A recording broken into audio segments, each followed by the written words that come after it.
welcome to another episode of New World to Go. I'm your host, Redbyrd, and with me is my buddy BDLG. Bordy, how you doing tonight, bud? I'm doing good, man. I'm doing good. I'm looking at your clean-shaven face, man. You look a little bit different. You're looking good, though, Red. Looking good. Look at you. Yeah, dude, it's been a hot minute. I will say that. I have had a beard for a long time. But, you know, career is calling me to shave my beard right now, Bordy. So I did it. I wasn't happy about it, but I did do it. All right, so we got a lot to talk about. There's a lot of news throughout New World's world this week. We got two bits of news about one, the combat system. We got a nice little dev diary about the combat system. Also, we got a nice article about corrupted breaches. So they're starting to dive into some information that they have not put out yet. And overall, I couldn't be happier with, again, the amount of information they're putting out on a regular basis now. Yeah, dude, it's good. We've gotten a lot of information here recently, which is very, very nice. So let's hop right in. The corrupted breaches article. So now basically they went into detail about not just about invasions. They said that there's more information on that to come, but just corrupted breaches in general and how the corrupted will infect an area. Now, Bordy, quick plug for you. You have a video up about this exact topic on YouTube. So why don't you launch this conversation out? Overall, what are your thoughts on corrupted breaches? I think they're really cool, man. I like the idea. It just adds another PvE element to the game. I mean, as our listeners know, we're not just extremely, crazily excited about PvE because both of us really like to PvP. But this stuff is really good for the game. I think these corrupted breaches are really, really cool. Because this is one of the aspects that's like an ever-growing, ever-evolving thing, right? This is just another threat within the world. So there's a lot of different types of breaches. There's a good variety. So like in something like ESO, they had the dolmens for a really long time. This is kind of a little bit similar to that, I guess, but different enough to make it very interesting. And I think these are cool, man. The environment changes when these things happen. There's a lot of good stuff here, man. So I just kind of let us, you want to just go through the article a little bit, or how do you want to do this, man? Yeah. So why don't we start with how corrupted breaches work? How when they show up and how to defeat them. There's some interesting mechanics that they announced here.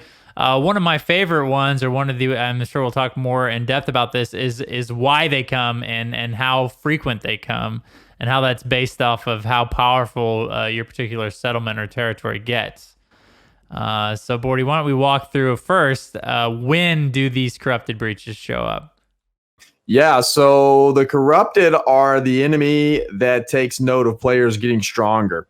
So as players get stronger and as they begin to get their foothold with settlements and forts, a corrupted breach will then start to appear to try to fight back. Now, this is not to be confused with the full-on invasion, right? Like there's an invasion that will come that's similar to like a siege from players. The breach is a much smaller scale thing, but the way I think it's going to work is that if you don't kill the breach in time, then I think it might eventually evolve into an invasion, but that's just completely a guess. So these things will just start popping up as players get stronger. There'll be breaches that pop up, and there's a whole lot of different kinds of them. They can pop up in like these the big monolith things, or like a portal that summons creatures in, or this big like infested grove looking thing growing out of the ground, or like a big hive thing that the corrupted live in. And then apparently there's a whole lot of other ones too. There's a lot of variation.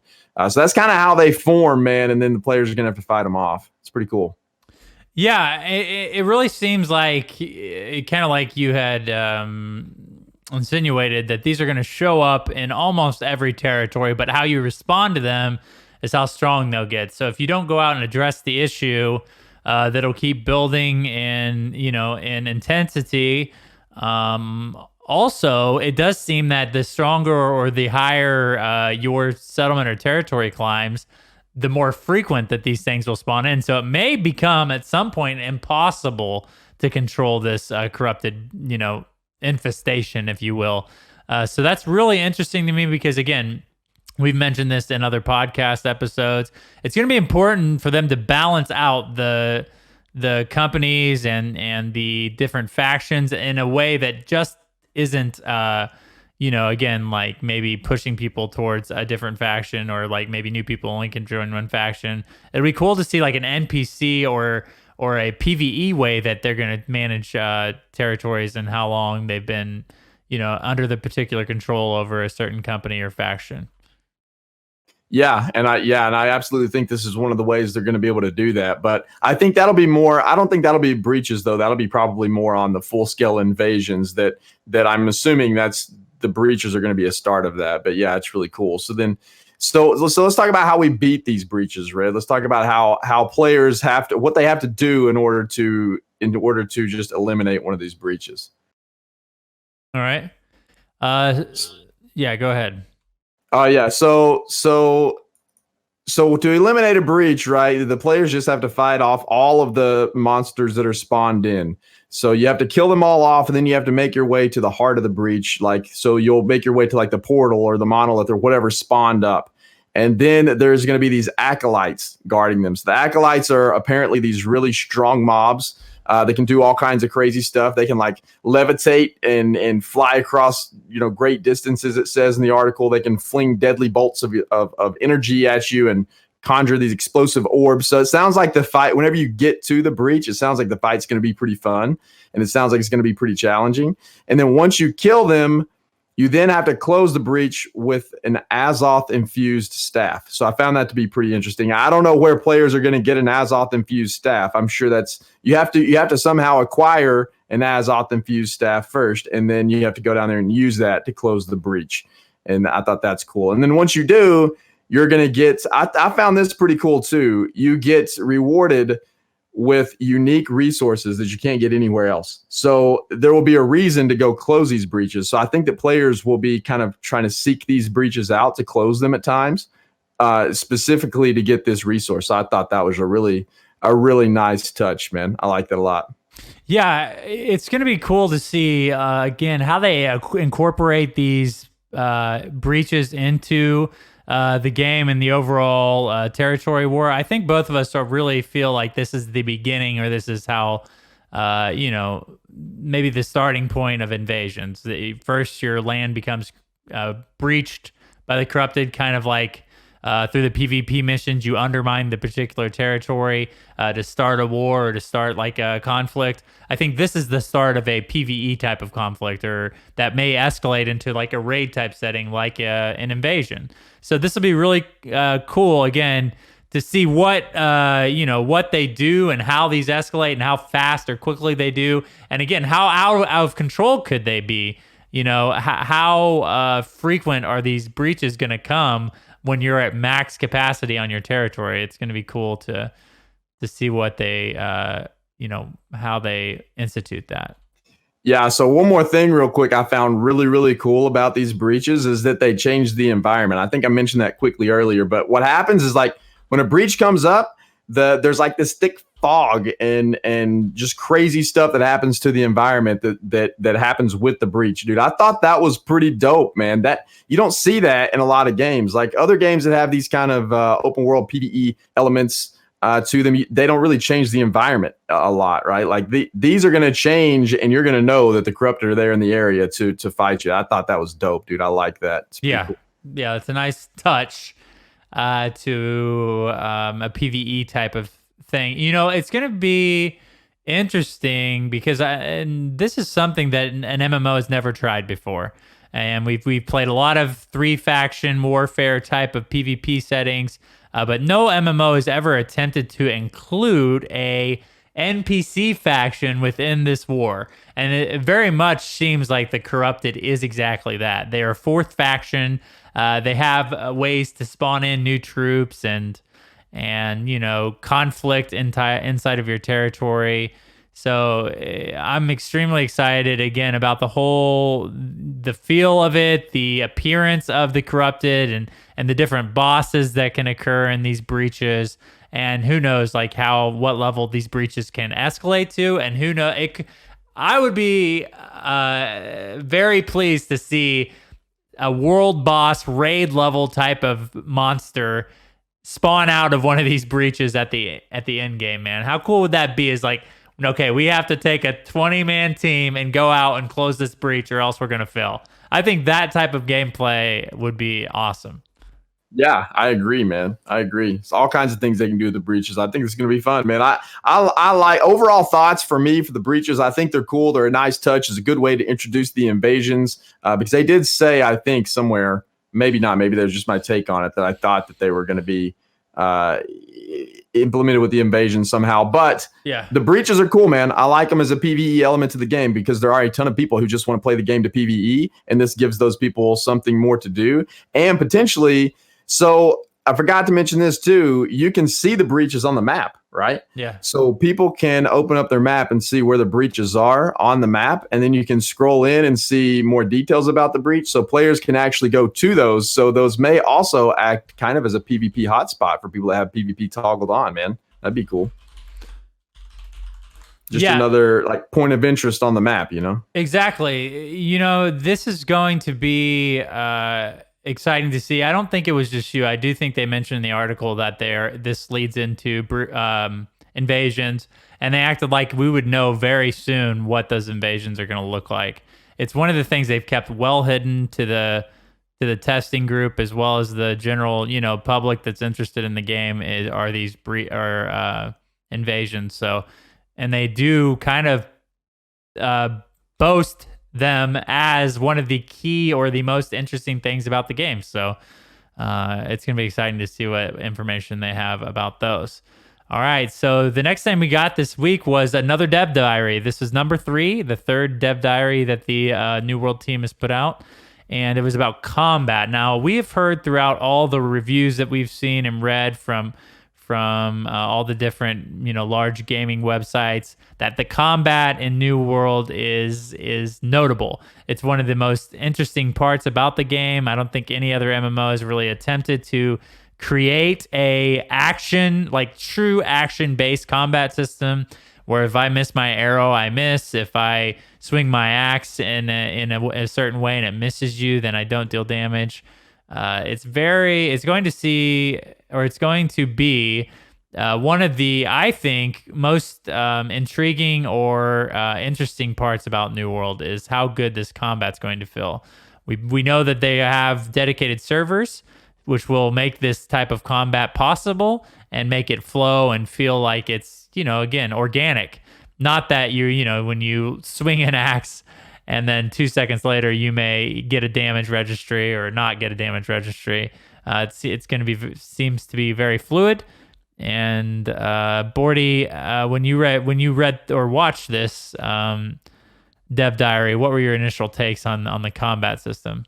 I thought it was amazing, man. We've seen glimpses of the combat before, but what we've seen in there, they gave us a lot of new footage, and it was really cool. It just reinforces the action-based combat. They say it's more like an RPG than an MMO, which like an action-based RPG than an MMO, which looks totally true. To me, it reminds me of a mixture between Mordau and Albion Online. And Mordau for the combat, I think it's going to be a little bit more fluid and a little bit more fun than Mordau, to be honest, just based on what I've seen. I obviously haven't played it, but based on what I've seen, it looks like it's going to be a little bit more fluid and more fun. But and you'll have the 3 weapon swap choices, right? So you don't have that in Mordau, and the abilities and all the other stuff you're going to be able to use in an MMO. But I just mean the action-based feel. It's kind of like Mordau, and then the way you skill up and level up is going to be very, very similar to that of Albion, I think, which we've been playing a little bit of here, Red. And if their skill system is like that, I'm 100% on board. It's awesome, and I think it's going to be very, very similar to that. So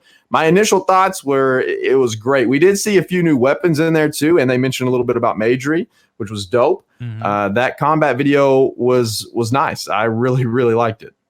So we kind of digressing a little bit here. It is going to be more like an RPG than an MMO. I think, again, the most popular comparison is Dark Souls, but you can throw in like a Witcher or even a Skyrim. I've heard people say just that natural feel of combat, what you would think it would be like when you're trying to attack someone.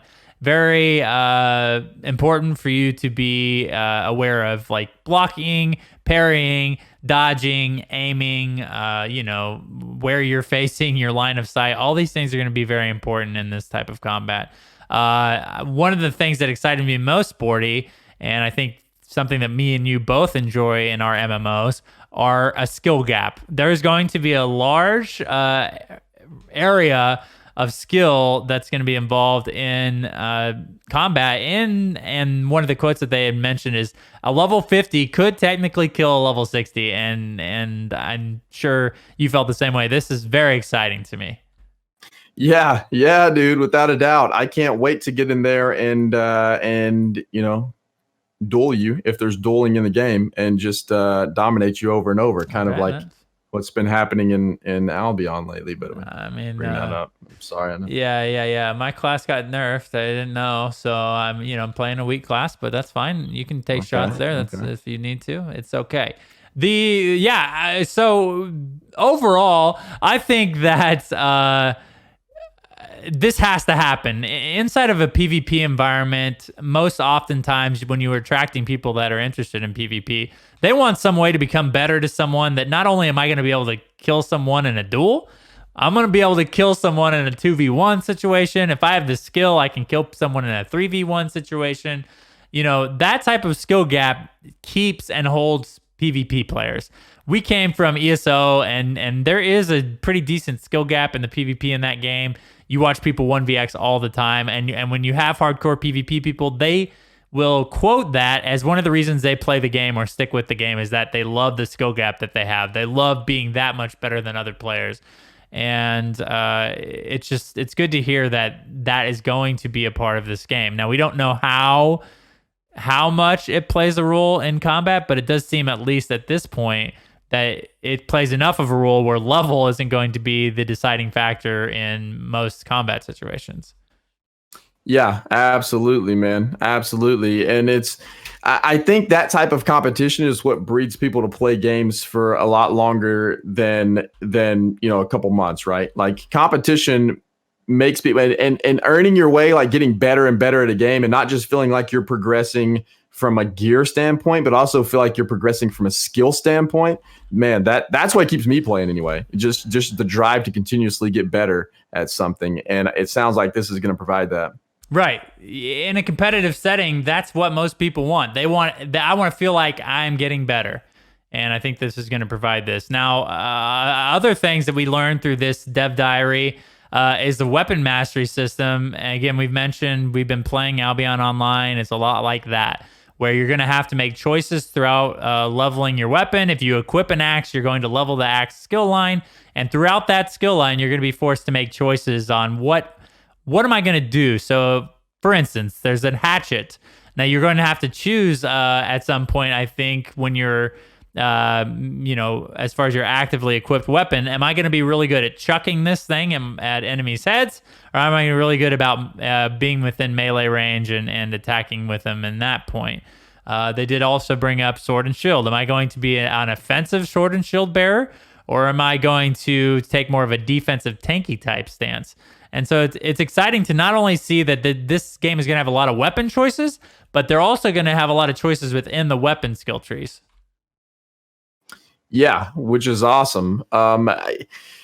So if this is like Albion's skill system, man, I think Albion does a great job with their skill system. And I hope that it's as robust as that. And it sounds like it's going to be. I think there's going to be a lot of choices to be made. And the way you level up your gear is awesome, because they say you can switch it on the fly too. So you can level up like the sword and board skill tree, and you can have 3 on your bar at once, right? So you can have 3, and you can be like some range DPS, and then you can be carrying around in your inventory another set and switch on the fly to provide what your group needs. You're not just locked in. I think that's really nice, man. You can kind of do the same in Albion, and I like it. I like it a lot. I like the skill-based system, man. Right. It drops out the need for alts, which I am not a big alt guy. I prefer to have one character. That one character, if you have enough time, can master all the weapons in the game, which they did mention that as well, which I think is fine. As long as you're forced to make choices with what you can compete with at a certain instance, and I don't think they're just going to allow you to have all the weapons, equipable at any point in time. I think you're probably going to have to make choices before you enter a combat type situation, at the very least. As long as they have those limitations. And again, I think you're going to be limited by attribute points. which they mentioned also about. As you level up weapons and armor, you're going to gain attribute points to assign within that skill tree. Also, they alluded to your character having, and I think we've seen this in a lot of screenshots, its own set of attributes. So, if you want to be a sword and shield bearer that uses magic, you're going to have to pick which one you're going to excel at, or you might be able to pick that you're going to be mediocre at both. But you're going to have to assign certain attributes to certain, like intellect, dexterity, agility, strength, etc., to make your character's strengths be towards a particular set or skill set. Yeah, exactly. So there are still levels in the game. So even though you level up your gear and progress gear based, there are still levels. So you can level up to level 60, and I would assume that every time you level up, you get to pick attributes, right? That's what I would assume would be the big thing for leveling. And I think the attributes, yeah, like you said, they're going to play a pretty big part in how you play. So I think there will be very clear choices that you have to make in terms of there won't be just like one cookie cutter build where everybody's running the same thing, which was our fear, I think, at first whenever we heard, yes, no classes. But it doesn't sound like that's going to be the case. It sounds like there's going to be so many different variations of weapons and skills. And if you watch that video, man, there is a boatload of weapons displayed in that little short clip, man. There was so many, and they all looked dope. Some of the abilities that were used in that combat video looked awesome. It's going to be good, man. Yeah, and as long as they keep those balanced, I think our fears will be put to non-fact, because it's important in a situation like this, and we alluded to this in a previous episode, that they do keep some type of viability for all weapon skill sets, because we don't want, how competitive people get in MMOs. If people find out that you have to have a staff equipped, then you're going to run into everybody that has like magic, right? Or if everybody finds out that, if you don't have like the great axe, then your DPS isn't efficient in like a PvP type of setting, or a siege type of setting, or an invasion type of setting, and then you'll have to have a great axe equipped to be viable within those within that environment. And that's something that just is required by all MMO developers, which is balancing. So as long as they can perform that, I can see that the amount of choices that we're going to have to make within these skill trees, and with just the weapons in general, can create a lot of diversity, which I'm really excited about. They also mentioned magic. Now, we knew magic was going to be in the game. We didn't know at what extent or what level. They did allude to the fact that they would, they have even more information coming about the magic system in New World.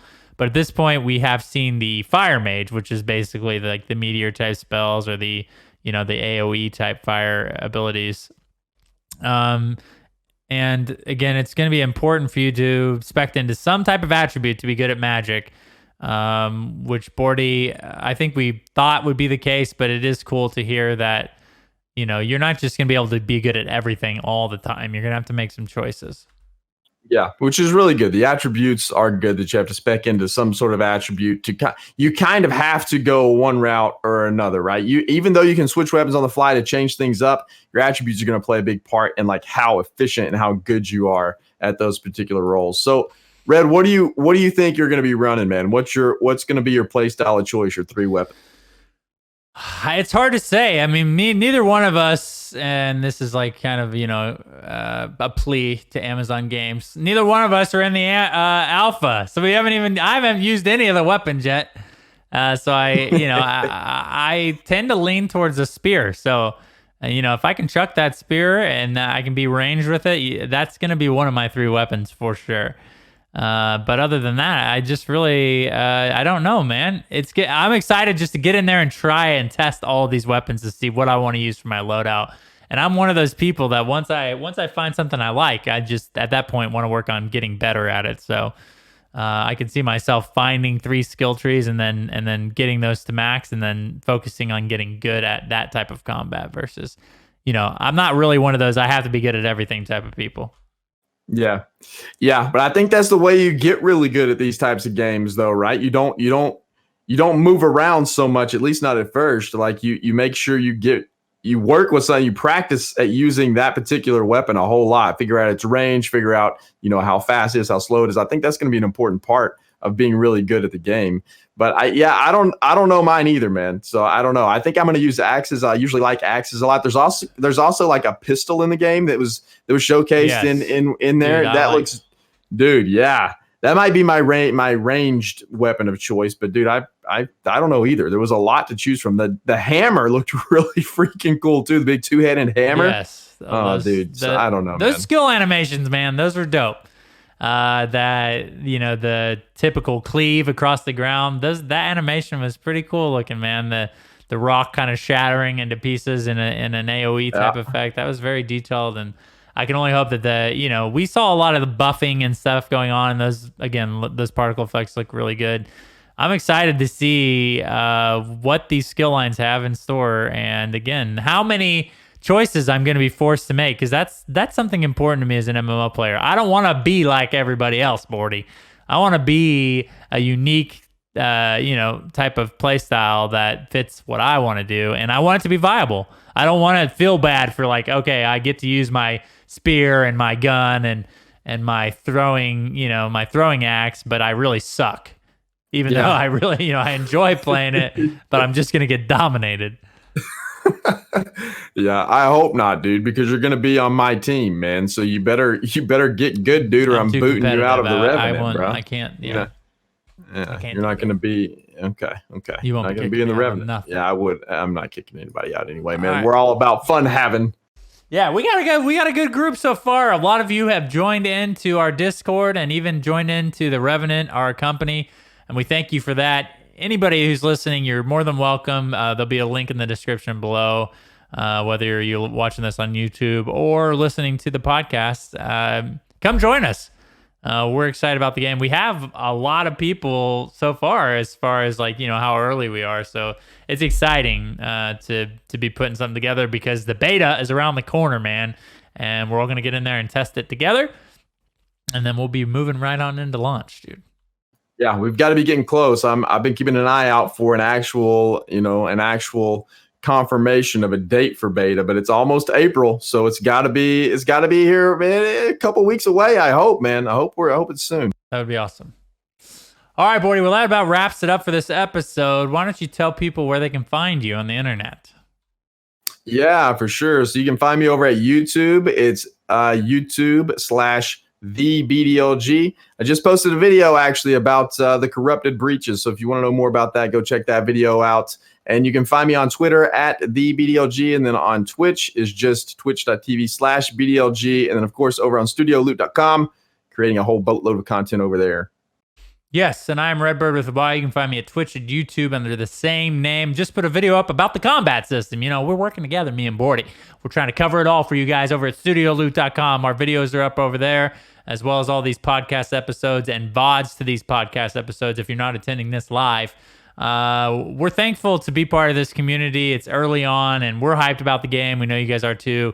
Don't forget to leave a 5-star rating if you're an iTunes user. That really helps us be searchable to other people out there as the game moves into beta and launch. We plan on covering this game for a long time to come, and we'd love to be a big part of this community. So thanks for listening. Thanks for being a part of that. And thank you for the 5-star rating.